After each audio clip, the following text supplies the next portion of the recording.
महेश मेरे किचन के शिवामणि।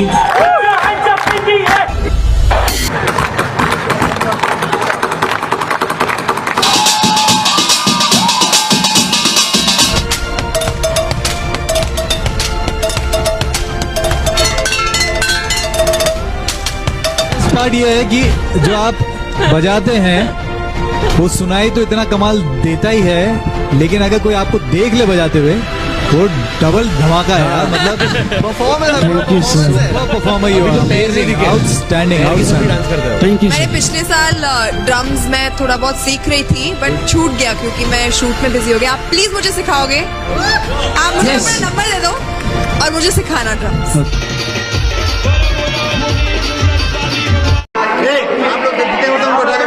और भावेश बाफना की खुशी का इजहार करते हुए जनाब जीएम आबिद साहब ने उन्हें बहुत सारी मुबारकबाद दी। बता दें कि जीएम आबिद साहब एक जाना माना नाम है। ये ह्यूमैनिटेरियन एसोसिएशन के एग्जीक्यूटिव बोर्ड मेंबर हैं और मुआय थाई एसोसिएशन के सीईओ भी हैं।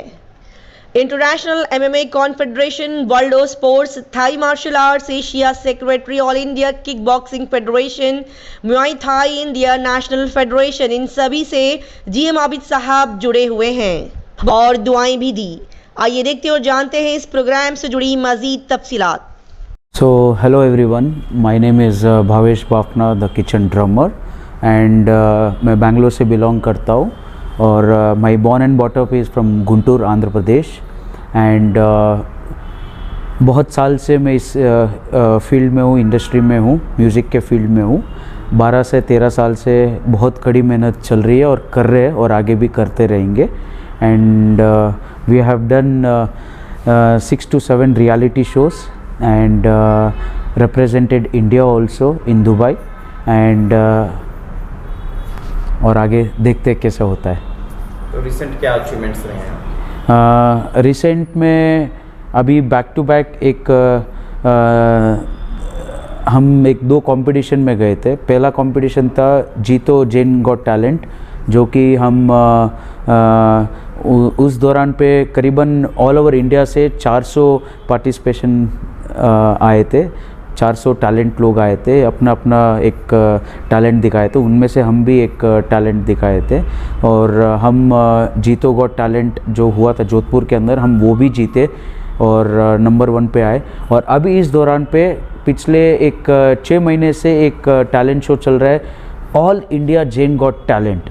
All India Jain got talent जो कि कलापूर्ण तीर्थ धाम जो नासिक के अंदर है, मुंबई के 3.5 घंटे के आसपास में देवलाली के अंदर जो प्रतिष्ठा महोत्सव हो रहा था, उसमें उसके अंदर एक प्रतिभा प्रतिष्ठा के एक टैलेंट शो हो रहा है जो कि 6 महीने से चल रहा था। करीबन 1000 लोग उस टैलेंट कंपटीशन में आया था। All over India Jain got talent जो कलापूर्ण तीर्थ ने ऑर्गेनाइज किया था। 1000 टैलेंट में से हम सेमीफाइनल्स में पहुंचे। सेमीफाइनल्स में करीबन 40 मेंबर के आसपास हम लोग रीच हुए थे और देन फाइनल्स के अंदर रीच हुए। टोटल फाइनल्स के अंदर 17 मेंबर्स, 17 टैलेंट फ्रॉम इंडिया, पूरे जैन के 17 टैलेंट फ्रॉम 1000 में से द बेस्ट 17 में से हम भी एक फाइनल लिस्ट में आए थे। एंड फाइनली हम लोग रिसेंट में नंबर 1 पे टॉप पे हम लोग जीते। 1000 में से नंबर 1 टॉप पे जैन गॉट टैलेंट में हम लोग नंबर 1 पे जीते और एक टीम भी जीती हमारे साथ जो कि चेन्नई से है एंड हम भी जीते बेंगलोर से। कितनी टीम मेंबर्स थे? हमारे जो टीम मेंबर्स थे, टोटल हमारे टीम मेंबर्स में से सब छोटे छोटे बच्चे थे हमारे पास। उस सब बच्चे हमारे स्टूडेंट्स हैं जो कि आरबी एकेडमी के नाम से हमारा एक इंस्टीट्यूट है इधर ही बेंगलोर के अंदर। हम उन बच्चों को ट्रेन करते हैं और उन बच्चों को एक प्लेटफॉर्म दिलाने की कोशिश करते हैं जहाँ पे उनका एक टैलेंट दिख सकता है, टैलेंट बता सकते हैं, उनके मॉम डैड एक प्राउड हो सकते हैं। तो टोटल हमारे पास 13 to 14 स्टूडेंट्स थे अपने एकेडमी से जो कि हमारे साथ परफॉर्म किए थे और उन सभी बच्चों और मैं सब साथ में मिल के एक टैलेंट का एक प्रोग्राम ने हमने एक किचन ड्रमिंग के ऊपर जितने भी एक किचन आइटम रहता है जैसे कि सूटकेस, बर्तन, बकेट्स, वेलन वगैरह जो भी एक आइटम हो गया, हम उनसे एक टैलेंट हमने बताया उधर और हम नंबर 1 पे जीते। क्या स्पेशलाइजेशन क्या है? स्पेशलाइजेशन ये है कि हम इंस्ट्रूमेंट बजाते हैं, बट वो इंस्ट्रूमेंट किचन सेट के ऊपर होता है। और ऑल ओवर इंडिया में से ऐसे हमारा ही एक ग्रुप है जो कि प्रॉपर किचन सेट के ऊपर हम लोग परफॉर्म करते हैं, जैसे कि drum, dustbin, suitcase, kitchen set और बहुत सारी घर की आइटम सब लेके हम उनके ऊपर म्यूज़िक बनाते हैं। और ये हमारा जो टैलेंट है हम स्टेज के ऊपर बताते हैं। और रिसेंट में हम लोगों ने ये बहुत ही बड़ा अवार्ड जीता, नंबर 1 पे आए। ये पूरा जैन ने ऑर्गेनाइज़ किया था, तीर्थ कलापूर्ण तीर्थ जो देवलाली में हुआ था अभी जो प्रतिष्ठा के अंदर। और it's very proud moment for me and for Jain also कि जैन का टैलेंट एक नंबर 1 पे आए। अब आने वाले दिनों में क्या आपके? आने वाले दिनों में जैसे कि मैंने बताया कि 7 to 8 रियलिटी शो किया तो इधर ख़त्म नहीं होता है। आने वाले समय में बहुत कुछ होने वाला है एंड अभी उसका मैं अपडेट नहीं दे सकता क्योंकि चैनलों से हमारा रेगुलरली बात चल रहा है।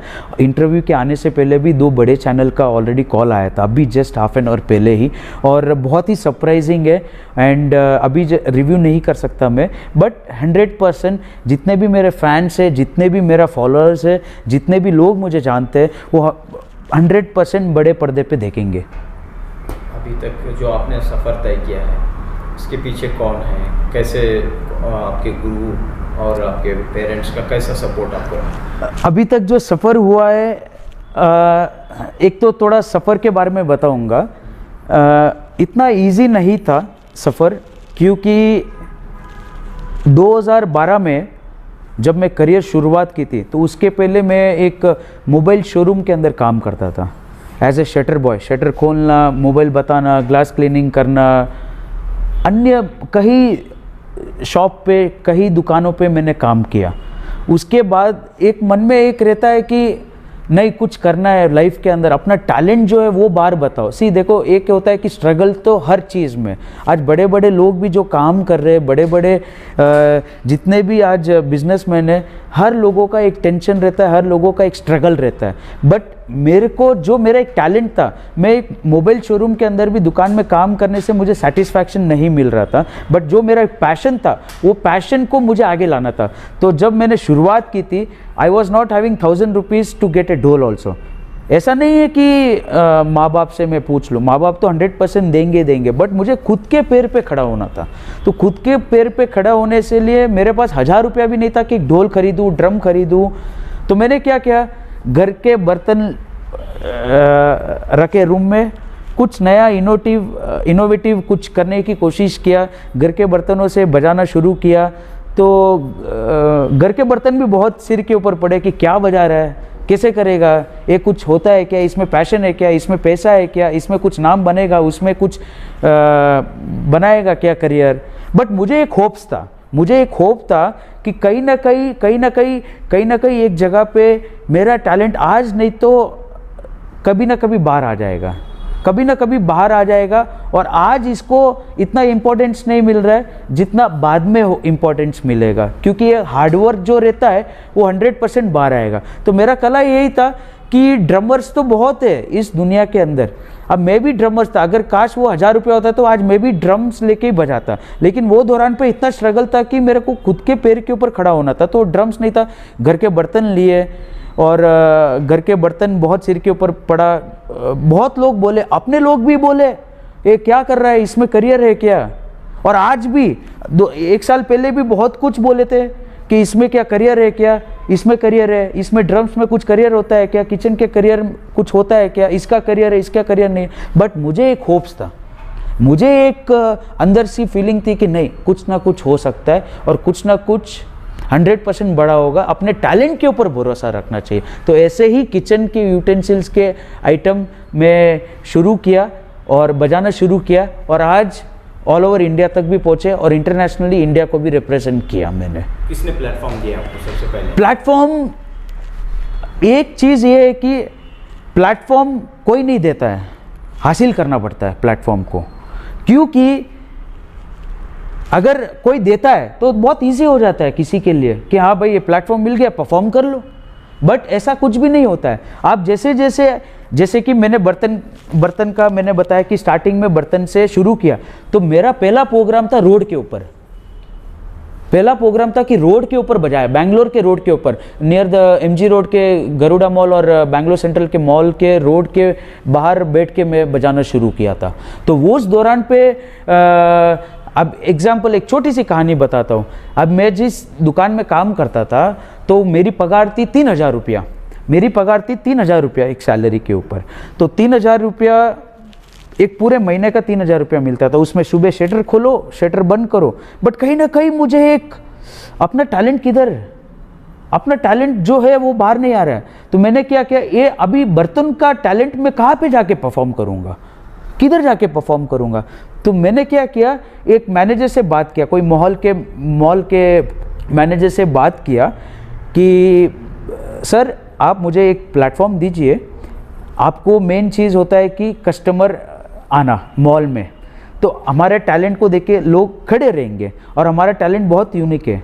तो वो पहले तो यूनिक नहीं लग रहा था, तो मैंने ऐसे ही पिच मार लिया वो मैनेजर को बताया मैंने कि आप प्लीज़ हमारे को एक प्लेटफॉर्म दीजिए, आपका एक प्लेटफॉर्म से मेरा एक करियर बन सकता है, अभी नहीं बनेगा लेकिन करियर बन जाएगा। तो उन्होंने एक प्लेटफॉर्म दिया।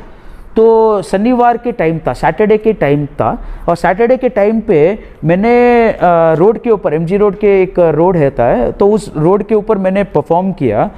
तो करीबन इतने सारे लोग मेरा प्लेटफॉर्म टैलेंट का देखने के लिए ऐसा है। तो मैनेजर ने बोल दिया भाई तू बजा रहा है और पब्लिक आ रही है, तो हमारे मॉल का भी एक ग्रोथ हो रहा है, तो एवरी सैटरडे संडे इधर ही बजाना है तेरे को। तो उसने पर 1 घंटे का मुझे 500 रुपये देना शुरू कर दिया। तो सैटरडे संडे 500 मिलता था, और मैं जिस दुकान में काम करता था वो 3,000 रुपया। तो अभी बड़ा कौन सा हुआ आप सोच लीजिए। तो उस दौरान पे मेरा नहीं, अभी ये छोटा अमाउंट है लेकिन आगे जाके बहुत कुछ बड़ा बन सकता है अगर अपने टैलेंट पे होप्स है तो उस दौरान से मेरे रोड से शुरू हुआ और रोड से और इंटरनेशनली तक भी हम पहुँचे हैं। और मेरा मेन गुरु, जो हम बोलते हैं कि हम गुरु को याद नहीं करते, देखो मैं आपको एक चीज़ बता देता हूँ, जितने भी दर्शक देख रहे हैं, मेरे गुरु मेरे नाना है। अगर आज मैं नाना का नाम कहीं ना कहीं मैं बहुत इमोशनल हो जाता हूँ। नाना जी जब मैं बचपन में छोटा था, 5 साल का 3 साल का, तो मेरे नाना ऐसे हाथ पकड़ के मंदिर में लेके जाते थे, हमारा एक जैन टेम्पल में लेके जाते थे। तो उधर क्या तबला का बहुत शौक था, तो मेरा नाना बोलते थे बजा, तो उधर से शुरू हुआ। और मेरा मेन जो एक सपोर्ट है वो मेरे पाजी है, मेरा गॉड फादर, मेरे पापा और मेरी मॉम, जो इन्होंने मेरे को सपोर्ट किया। देखो दुनिया बहुत कुछ बोलेगी, दुनिया कि क्या कर रहा है, जब तक हम ऐसा ट्रॉफी ऐसे बड़े पर्दे पे नहीं आते, जब तक दुनिया बोलती रहती है। और दुनिया का देखो क्या एक है, जब तक आप प्रूव नहीं कर लेते हो जब तक बोलेगी। वंस यू प्रूव, तो आज हम इधर भी बैठे हैं, आपके सामने इंटरव्यू भी ले रहे हैं। तो मेरा मेन क्रेडिट जाता है मेरे नाना, मेरे पिताजी और मेरे मॉम के लिए, जो कि इन्होंने इतना सपोर्ट किया। और मैं अगर आज इधर हूँ तो मेरे बच्चों के वजह से हूँ, क्योंकि मेरे को बच्चे बहुत प्यार करते हैं। मेरा जो इंस्टीट्यूट में जितने भी बच्चे बहुत प्यार करते हैं। इंस्टीट्यूट का नाम है RB एकेडमी, और ये करीबन 13 साल से चल रहा है। जैसे मैंने बताया, मैं एक ऑफिस में एक दुकान में काम करता था, तो उस दुकान में काम करने से क्या होता था, अभी काम तो मिल गया था, शोज शुरू हो चुके थे 500 रुपये से, तो वो क्या उससे आप ग्रोथ नहीं बन सकते। तो मैंने क्या किया, खुद से नोट्स बनाना शुरू किया, खुद क्लासेस लेना शुरू किया। केवल एक रूम का घर था हमारा, एक रूम के अंदर हम बच्चों को सिखाना शुरू किया, और उधर से थोड़ा इनकम जनरेट हुआ, उधर से बच्चों का प्यार मिलना शुरू किया, उधर से धीरे धीरे ग्रोथ होने लगी। तो उन बच्चों से मेरे को एक इतना ग्रोथ है, और इतना आज ऑल ओवर इंडिया पे हम लोग आगे बढ़ रहे हैं। कितने बच्चे ट्रेनिंग हासिल? आज हमारे एकेडमी के अंदर करीबन 68 प्लस बच्चे हैं, और ऑल ओवर इंडिया से भी लोग सीख रहे हैं। मंड्या, हुबली, धारवाड़, हैदराबाद, चेन्नई, राजस्थान, सब लोग ऑनलाइन पे भी सीख रहे हैं। और उन बच्चों को हम सिखा के एक नया प्लेटफॉर्म एक रेडी करते हैं कि ऐसा करना चाहिए और ऐसा आगे बढ़ सकते हैं। आज देखो, आज दुनिया के अंदर बहुत सारी क्लासेस होती है, और हम भी वही क्लासेस चला रहे हैं, कोई नया नहीं है। बट हमारे को क्या है, हम जो सिखा रहे हैं वो एक रूम में नहीं रहना है। आप जब तक बड़े आप अपॉर्चुनिटी नहीं दे सकते तो कुछ काम का नहीं है। तो मेरा मेन यही था, जब आप आगे बढ़ रहे हो तो आपके साथ अपने बच्चों को भी आगे बढ़ाना है। तो आप बच्चों को सेम ये जो घर के आइटम्स है वही बजा रहे, किचन आइटम्स? नहीं, बच्चों को हम प्रोफेशनल ड्रम्स का ट्रेनिंग देते हैं, ढोल का ट्रेनिंग देते हैं, म्यूज़िक अन्य म्यूज़िक क्लासेस का ट्रेनिंग देते हैं, डांस क्लासेस हो गया, गिटार क्लासेस हो गया, कीबोर्ड क्लासेस हो गया, बहुत सारी अन्य क्लासेस का प्लेटफॉर्म ट्रेनिंग देते हैं। जब when it comes to reality shows, when it comes to एक कोई बड़ा शो आता है और हम उनका एक क्या रहता है, एक नया कुछ दिखाने का। जैसे कि मैं बर्तन 12-13 साल से बजा रहा हूँ, तो बर्तनों के ऊपर हम उनको सब सिखाते हैं, हाउ टू क्रिएट म्यूजिक, आप म्यूजिक कैसे क्रिएट कर सकते हैं वो भी सिखाते हैं हम। अच्छा, जो ओरिजिनल ड्रम्स होते हैं, ओरिजिनल म्यूजिक का ये होता है, तो उसी हिसाब से म्यूजिक बजती है आपके चिकन आइटम में? 100% कोई कमी नहीं है। इस इंटरव्यू के बाद आप मेरा वीडियो भी देख लेना इस चैनल के ऊपर कि कैसे बजता है और कैसे हम सजाते हैं। इतने साल से कैसे अवार्ड मिला, कैसे क्या हुआ, देखो इतने साल से मेहनत कर रहे, इतने साल से इतने सारे प्लेटफॉर्म पे हम लोग जाके परफॉर्म कर रहे, तो ये नहीं है कि हम हर वक्त हर समय में एक मुकाम में पहुंचते हैं। तो कहीं ना कहीं हम जाते हैं, ऑडिशन से बाहर आ जाते, सेमीफाइनल्स तक पहुंचते, बाहर आ जाते, तो हम सोचते हैं कि नहीं और मेहनत करना है और स्ट्रगल करना है। कई फाइनल्स में जाते, बाहर आ जाते, कई पे जगह पे हम फाइनल्स भी जीत चुके हैं। वो फाइनल्स आज जैन गॉट टैलेंट, जो कि हमारे जैन समाज ने आज इतना बड़ा जो महोत्सव कलापूर्ण तीर्थ के ऊपर जो प्रतिष्ठा के महोत्सव में जो टैलेंट का ऑर्गेनाइज किया, वो एक मासिव था। मीन्स इतना बड़ा इवेंट मेरे लाइफ के अंदर नहीं देखा। एक रियलिटी शो तो है, ये भी रियलिटी शो से कम नहीं था। और अवार्ड्स के साथ इतना बड़ा अवार्ड तो जीता, बट मैंने कैश प्राइज, जैसे कि आपने पूछा इंटरव्यू के अंदर, कैश प्राइज तो एक 5 लाख रुपया हम लोग जीते और अवार्ड भी जीते। बट 5 लाख से ज़्यादा मैं बोलना चाहूँगा, जितने भी दर्शक आज इंटरव्यू में देख रहे हैं, हम 5 लाख से ज़्यादा करोड़ों लोगों का दिल जीता है। क्योंकि एक अमाउंट, एक अवार्ड छोटा हो जाता है जब आपके सामने एक पूरी समाज खड़ी होती है, एक दुनिया खड़ी होती है, क्योंकि उन लोगों का प्यार जो मिलता है, 5 लाख और ये अवार्ड कुछ भी काम का नहीं है। तो इतने लोगों का प्यार जो मिल रहा है मुझे, वही काफ़ी है। और मुझे प्यार दे ताकि मैं अपने सक्सेस का और ग्रोथ बन सकता हूँ। और लास्ट एक बोलना चाहूँगा, देखो स्ट्रगल तो ऊपर नीचे होती रहती है, but end of the day मैं हर टैलेंट को यही बोलूँगा, जितने भी आज टैलेंट के लोग, जितने भी आज देख रहे हैं, दर्शक देख रहे हैं, प्लीज़ डोंट गिव, आप गिव अप मत करो। मैं भी अगर 14 साल से आज इधर तक पहुंचा हूं, तो आप गिव अप मत कीजिए, क्योंकि मैंने भी 7 से 8 रियलिटी शोज किया। ये नहीं कि बस हो गया, टीवी में आ गए, नहीं, शुरुआत अभी से होती है आप लोगों का, और मेरा भी शुरुआत अभी हुई है, अभी से शुरू है हमारा शुरुआत। तो जितने भी टैलेंटेड लोग हैं आज दुनिया के अंदर, जितने भी आर्टिस्ट हैं, मैं आज वही बोलूँगा, please don't give up guys, आप गिव अप मत दीजिए। आज कहीं ना कहीं आप लोगों का आज नहीं तो कल 100% होगा। जैसे कि मैं एक एग्जांपल, छोटी सी कहानी बताऊंगा। डांस प्लस बहुत सारे दर्शक देखते हैं, तो डांस प्लस का एक डांस रियलिटी शो है, तो उधर मेरा क्या काम, तो जब क्रिएटिविटी से प्रोडक्शन का जब मुझे फ़ोन आया था कि सर आपको एक म्यूज़िक बनाना है एक डांस प्लस के अंदर, जो कि 20-25 वेस्ट मटेरियल को लेके म्यूज़िक बनाना है। तो मैंने कभी सोचा भी नहीं था, और मैंने म्यूज़िक बनाया और रियलिटी शो को भी दिया, और हमको भी एक शो में जाने का मौका मिला। तो मैंने होप्स नहीं छोड़ा कि भाई डांस प्लस का शो, और हम भी एक पार्ट हो चुके हैं उस शो के अंदर। तो एक ये रहता है कि जैसे कि मैं बता रहा था कि स्ट्रगल बहुत लोग करते हैं। जैसे धर्मेश सर का अगर किसी को स्ट्रगल नहीं मालूम है तो यूट्यूब पे जाके देख लेना, उन्होंने कितना स्ट्रगल किया, क्योंकि he is very close to me. Terence sir is very close to me, Dharmesh भाई, Terence sir, they are all my gurus, they are very close to me. और वरुण सर, अगर आप ये इंटरव्यू देख रहे हैं तो Varun from DID dance India dance, जो कि कर्नाटका से, उनको मैं सब देखता हूँ तो एक बहुत इंस्पिरेशन मिलता है कि don't give up guys, don't give up. और जैसे कि एकेडमी के बारे में मैं बोलना चाहूँगा 1-2 शब्द। आज बेंगलोर के अंदर हमारा एकेडमी है, ऑनलाइन क्लासेस भी लेते हैं। एकेडमी का नाम है RB academy. All over India से हम बच्चों को ट्रेन करें, और जो भी अगर एकेडमी में आना चाहते हैं प्लीज़ आइए, हम उनको डेफिनेटली एक अपॉर्चुनिटी का एक प्लेटफॉर्म दिलाने की कोशिश करेंगे, क्योंकि आज प्लेटफॉर्म खुल चुका है इंडिया के अंदर, पहले ये टैलेंट का ये नहीं था, आज खुल चुका है। और हम जैसे ग्रोथ हो रहे हैं, हम अपने बच्चों को भी ऐसे ही आगे बढ़ाएंगे। हमारे एकेडमी के अंदर ड्रम्स क्लासेस, ढोल क्लासेस, कीबोर्ड, गिटार, अन्य बहुत सारी क्लासेस होती है। आरबी एकेडमी आप गूगल पे भी डाल सकते हो, आरबी एकेडमी म्यूजिक क्लासेस बसंगुड़ी। फिर में आपके रोल मॉडल कौन है इस म्यूजिक? अगर रोल मॉडल के बारे में अगर आप पूछना चाहेंगे, म्यूज़िक से रिलेटेड नहीं है, मेरे रोल मॉडल है मेरे पाजी, मेरे पिताजी। क्योंकि आज जो मुझे दुआ और जो मुझे आशीर्वाद मिल रहा है, ही इज़ द मीन्स, कहने का मतलब ये है कि I will be very emotional अगर मैं इनके बारे में बोलूँगा तो। Means he is my role model. और मेरे पिताजी अगर आप देख रहे हो तो लव यू लॉट, एंड आगे मुझे ऐसे ही सपोर्ट करो और हमेशा करते आए हुए, क्योंकि पिताजी मेरे एक रोल मॉडल है इसके अंदर। हमेशा वही सपोर्ट, पूरी दुनिया बहुत कुछ बोलेगी लेकिन अपने पिता जो है, अपने पिता एक खून समान जो है वही आगे बढ़ाएंगे। तो मैं पिताजी इज़ माय रोल मॉडल। जैसे कि मेरी फैमिली लोग इतना सपोर्ट किया, मेरे फैमिली को भी मैं धन्यवाद दूंगा।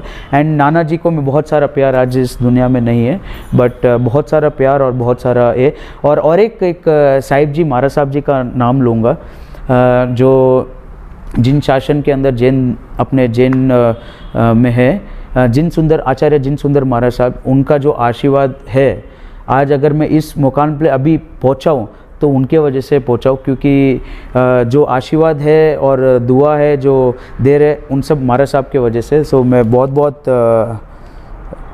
Means I am very like so proud कि इतने सब लोग मेरे लिए दुआ कर रहे हैं।